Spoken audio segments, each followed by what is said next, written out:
Olá, meu nome é Daniel Ribeiro, eu sou educador social aqui na Incubadora Social e dando continuidade às nossas videoaulas da quarentena, hoje a gente vai voltar a falar sobre cor.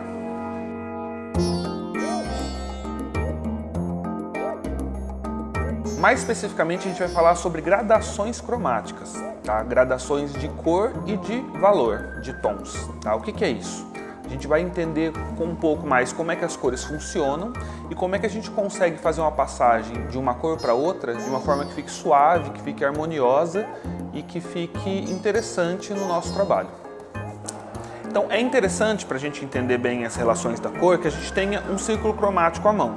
Tá? Nas aulas passadas eu expliquei como é que a gente pode estar fazendo um círculo cromático ou eu posso estar usando um círculo de um livro extraído da internet, né?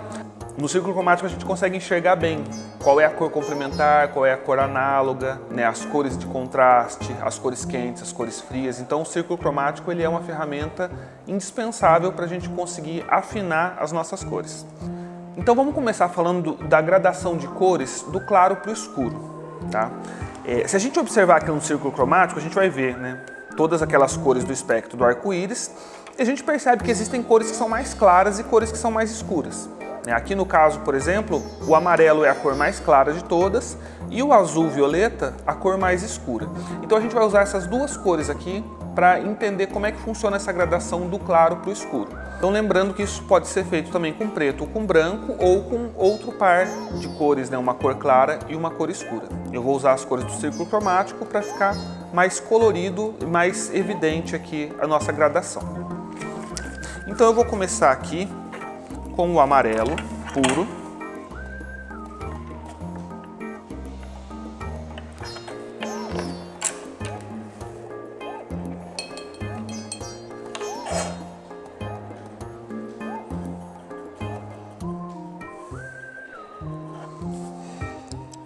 Vou fazer uma faixa do amarelo aqui. E a cor complementar, né, a segunda cor escura que a gente quer usar, que vai ser o azul violetado. Então o amarelo é uma cor primária, eu uso ela da forma como ela sai do pote. O azul violetado, ele é uma cor secundária, então eu vou ter que estar misturando ou eu vou ter que já ter um pote com a cor pronta. Então tá aqui. A gente quer chegar então do amarelo no azul violetado de uma forma que fique gradual, porque aqui as duas cores elas apresentam muito contraste, né? Além do contraste de tom, né, uma cor é muito clara, outra cor é muito escura, a gente tem um contraste de matiz, né? Se a gente observar no círculo cromático, elas são cores opostas, então são cores complementares. Uma cor ela ressalta as qualidades da outra cor. Então o amarelo ele vai ficar mais vibrante, mais claro perto do azul violetado e vice-versa. O azul violetado ele vai ficar mais escuro e mais profundo quando estiver perto do amarelo. Então para eu harmonizar isso aqui, primeiro passo, eu preciso encontrar qual é a cor intermediária entre o amarelo e o azul violetado. E como é que eu consigo fazer isso? Misturando as duas cores. Uma coisa importante da gente lembrar, é muito fácil eu escurecer uma cor clara, mas é muito difícil eu clarear uma cor escura. Tá? Então a gente vai sempre começar a mistura colocando uma pequena quantidade da cor mais escura na cor mais clara. Se eu fizer o contrário, eu vou ter que ficar colocando cor clara, cor clara, cor clara, no final eu vou ter uma grande quantidade de tinta que eu não vou usar. Então eu vou pegar aqui um pouco do azul violeta e vou misturar no amarelo.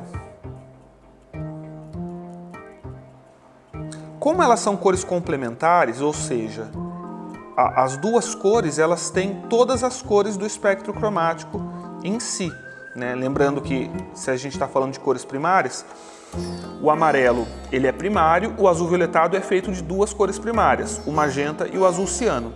Então, misturando as duas cores, eu tenho a totalidade cromática.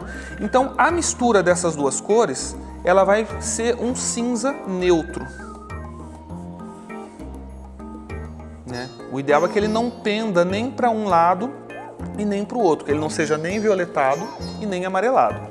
Encontrando essa cor, agora eu só preciso fazer as passagens do cinza para o amarelo e do cinza para o azul violetado. Então, para fazer do cinza para o amarelo, eu vou pegar uma pequena quantidade aqui do cinza e misturar mais amarelo. Aí eu vou ter aqui um amarelo ocre. Lembrando que eu tenho várias gradações de cor aqui. Eu estou fazendo só 5 faixas, mas eu posso fazer 500 faixas, né?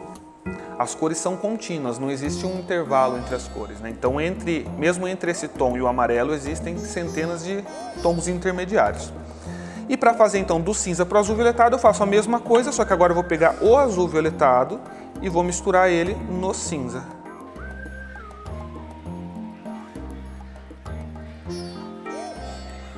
Eu vou ter um cinza que puxa para o azul violetado. Então aqui eu tenho uma gradação que ela está bem gritante, né? Mas, por exemplo, você pode falar, Daniel, mas do amarelo, essa cor intermediária entre o cinza e o amarelo não está tão amarelo ocre assim. Tudo bem, ela é uma cor intermediária. Se eu quiser um amarelo ocre mais amarelado, eu vou lá e vou colocar mais amarelo na mistura do cinza. O que é um amarelo ocre, né? O amarelo ocre ele é um amarelo que ele não é nem alaranjado e nem esverdeado, tá? Ele é um tom de um amarelo empobrecido, um amarelo dessaturado. Tá vendo? Quanto mais amarelo eu for colocando nele, mais claro, mais amarelado ele vai ficando. Então tudo vai depender da quantidade de tons que eu preciso fazer nessa gradação, né? E da qualidade da cor que eu quero no final. Se eu quero uma cor mais viva, se eu quero uma cor mais apagada, tá? Sempre que eu quiser uma cor mais viva, eu vou deixar uma quantidade maior daquela cor que eu quero que apareça. No caso aqui, se eu quero que seja um ocre amarelo mais vivo, eu vou ter uma quantidade muito maior de amarelo e uma quantidade menor do azul violetado. Se eu quiser um ocre amarelo mais acinzentado, aí eu vou ter uma quantidade mais equilibrada de amarelo e de azul violetado, tá? Além disso, eu também posso estar trabalhando a questão dos valores, né? Aí falando em luminosidade. Aqui a gente está falando só de croma, de matiz, né? Como que a gente consegue dessaturar uma cor. Mas às vezes, só de eu dessaturar a cor, eu não chego no tom que eu quero. Às vezes eu quero, por exemplo, mas eu quero um azul violetado claro, né? Algo que puxe para o lilás ou coisa assim. Como é que eu vou fazer isso? Agora a gente vai aprender então a fazer a gradação de cores do claro para o escuro utilizando o branco. Então eu falei do azul violetado, eu vou fazer aqui uma pequena quantidade dele. Tá, eu vou trabalhar com o azul violetado justamente por ele ser a cor mais escura. Então aqui, ó, eu vou misturar o magenta com o azul ciano até eu conseguir o azul violetado. Mais magenta. Aí você pode me perguntar, mas Daniel, como é que eu vou saber se eu tô com azul violetado ou se é só um azul ou se é um violeta? É olhando para a cor. Quando você tiver dificuldade para dizer se aquela cor é azul ou é violeta, é porque você chegou no azul violetado. Então tá aqui, ó, um azul violetado, né? É uma cor quase de tinta de caneta Bic azul. Agora eu vou fazer a gradação dele então em direção ao claro. Agora eu vou utilizar o branco. E aí, então, para fazer a gradação suave, eu vou vindo acrescentando aos poucos o azul violetado.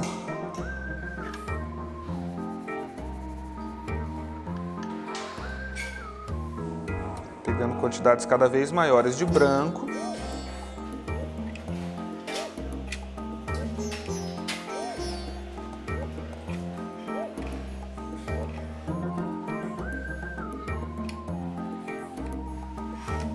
Eu posso ir fazendo isso até chegar numa cor que é praticamente branca, que dificilmente a gente enxerga o violetado nela, né? Mas sempre vai ter uma pequena quantidade, né? Se eu quiser um branco puro, aí eu não misturo nada, eu vou usar a tinta conforme ela sai do tubo, tá?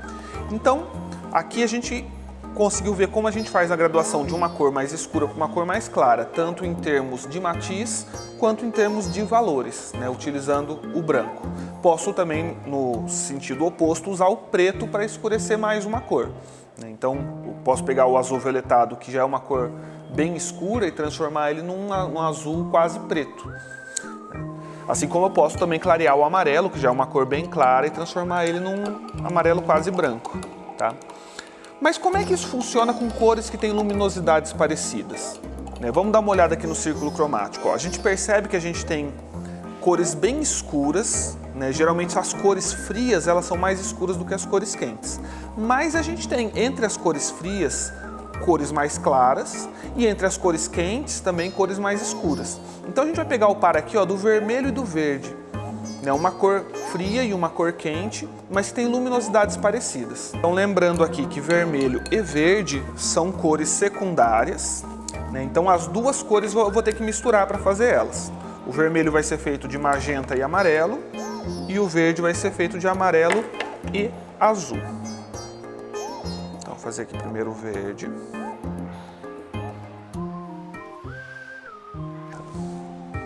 Então aqui, ó, eu tenho o verde.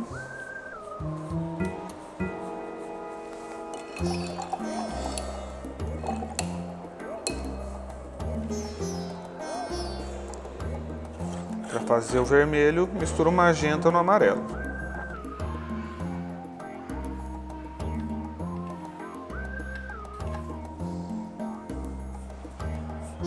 Então aqui eu tenho o vermelho. Então, você vê que a luminosidade delas é parecida, é difícil dizer qual cor é mais clara e qual cor é mais escura, tá? Agora, para achar o tom intermediário, eu vou misturar as duas cores, né? Uma coisa interessante a gente reparar, tanto o verde quanto o vermelho são feitos a partir do amarelo. Então, a mistura das duas cores vai nos dar uma espécie de ocre, porque a cor amarelo vai ser a cor mais presente nas duas misturas.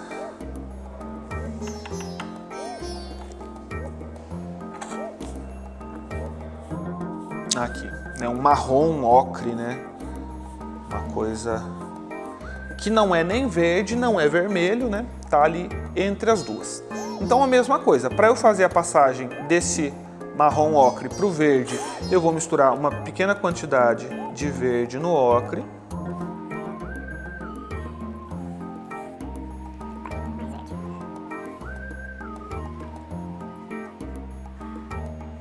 E a mesma coisa em direção ao vermelho. Eu vou colocar uma pequena quantidade de vermelho no ocre.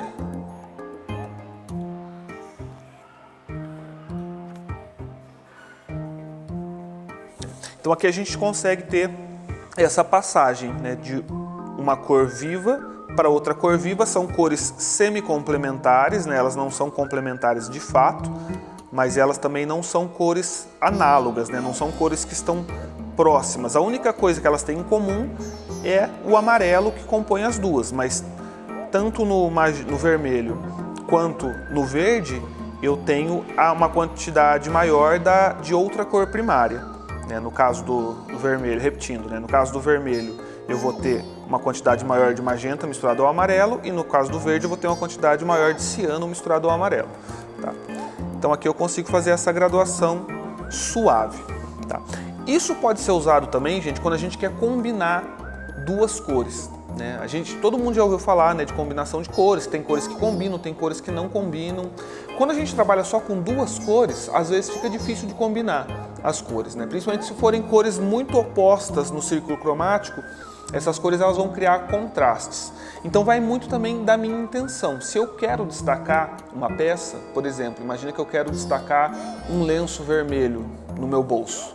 Se eu tiver com uma roupa azul esverdeada, esse lenço vai parecer quase como uma brasa no meu bolso, né? Mas pelo contrário, eu quero combinar duas cores contrastantes de uma forma suave, aí é interessante que eu coloque uma terceira cor. Se essa cor for uma cor intermediária entre esses dois tons, se essa cor for uma cor intermediária entre esses dois tons vibrantes, eu vou ter essa harmonização, né? Ela vai quebrar, ela vai fazer a passagem de um tom para o outro. Então essas são dicas simples, tá? De como a gente consegue graduar cores, né? Chegar de uma cor para outra de uma forma suave, de uma forma harmoniosa. Tá? Isso pode estar sendo usado na pintura, pode estar sendo usado no vestuário, né? Pode estar sendo usado em tudo na vida que a gente utiliza a cor. O segredo para a coisa dar certo é a gente estar sempre praticando. né? Num primeiro momento eu vou tentar fazer um verde, ele vai sair mais amarelado ou vai sair mais azulado, né? Com a prática constante eu consigo chegar ali naquele verde puro, né? O verde, aliás, com o tempo, com a prática, eu consigo chegar naquele verde neutro, que não é um verde nem amarelado e nem azulado, né? A cor, o tom verde, né? A partir do momento que eu consigo fazer esses tons puros, né? Esses tons vibrantes, esses tons médios, para eu afinar essas cores, né? Transformar um verde num verde amarelado, vai ficar muito mais fácil, ou transformar um vermelho num laranja, fica muito mais fácil quando eu já sei fazer o vermelho, quando eu reconheço o vermelho numa mistura, tá? Bom, gente, então é isso. Eu espero que essas dicas ajudem vocês aí a harmonizar melhor e resolver essas passagens de cor nos seus trabalhos. Lembrando, repetindo, né, que a prática é o que vai levar à perfeição. Então, quanto mais eu misturar cores, quanto mais habituado eu tiver com os materiais, com as tintas, melhor eu vou entender aquilo que eu estou fazendo e mais condições eu vou ter de fazer os efeitos darem certo, tá? Então, pratiquem bastante, pode ser com lápis de cor, com canetinha, com tinta acrílica, tinta guache, aquarela. O importante é a gente ter cores. Caso vocês não tenham as cores primárias que eu passei aqui na aula, vocês podem trabalhar com cores prontas, né? Então, no caso aqui da passagem do vermelho para o verde, vocês podem estar trabalhando com o pote de cor vermelha e com o pote de cor verde, tá? Mas é interessante, com o tempo, a gente ir atrás dessas outras cores, principalmente o magenta e o azul ciano, também é conhecido como azul fitalo-cianina, que são as cores primárias de fato que vão permitir com que a gente consiga reproduzir com muito mais variedade as cores do mundo, as cores da natureza e as cores da nossa imaginação. Não esqueçam de curtir a gente nas redes sociais, Facebook, Instagram e YouTube, tá? Ativem lá o sininho das notificações, façam inscrição. Produzam bastante, muita arte, lembrando que a gente ainda está vivendo uma pandemia, então evitem sair de casa, se precisarem sair, usem máscara, se cuidem, cuidem dos seus, cuidem da sociedade e vamos fazer bastante arte, tá certo? Um abraço para todos.